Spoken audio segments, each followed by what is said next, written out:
There is a particle whose mass is m and it is projected with initial speed u with an angle theta, that is 30°. Now we need to find the angular momentum of this particle at the maximum height. So when we see the trajectory of this particle, it will follow some parabolic path. So at this point, we need to find its angular momentum.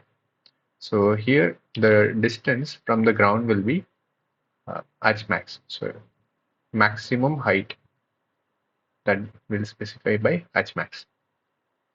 Okay. So angular momentum, how do we write? We can write it as r perpendicular into linear momentum p. So linear momentum is mass times velocity. So here this velocity can be taken into two components. One is vertical component, that is u sine theta, and the one is horizontal component, that is u cos theta. So vertical component at maximum height will be 0, whereas horizontal component is constant throughout the journey.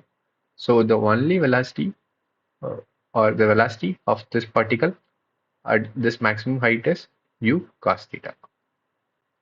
Okay, so we can write this as r perpendicular into m u cos theta. Here r perpendicular is with respect to this point of projection. So it is the perpendicular distance between momentum and this axis, which is equal to h max in this case. So h max into mu cos theta. Now we need to find h max, that we can find using equation of motion. So there is an equation v squared minus u squared equal to 2as. Here we have to consider the vertical motion.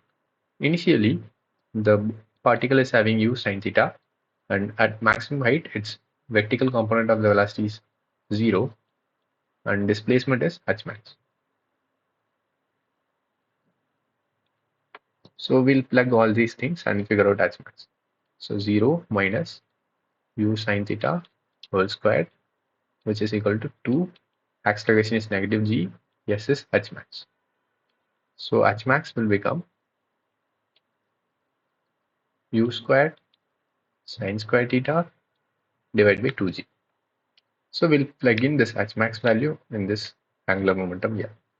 So L will become u squared sine squared theta divided by 2g into mu cos theta.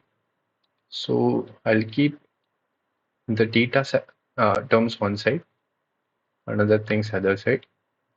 I'll get sine squared theta cos theta. Now theta is equal to 30°. It is given in the question. Let's substitute. Mu cubed by 2g. Sine 30° is 1 by 2. So 1 by 2 squared. Cos 30° is root 3 by 2. So we'll get mu cube. Sorry. Mu cube divided by 2g. Here 1 by 4. 3 by 2. So we'll get mu cube root 3 by 16g. This is the magnitude of angular momentum at maximum height. So first option is the correct answer.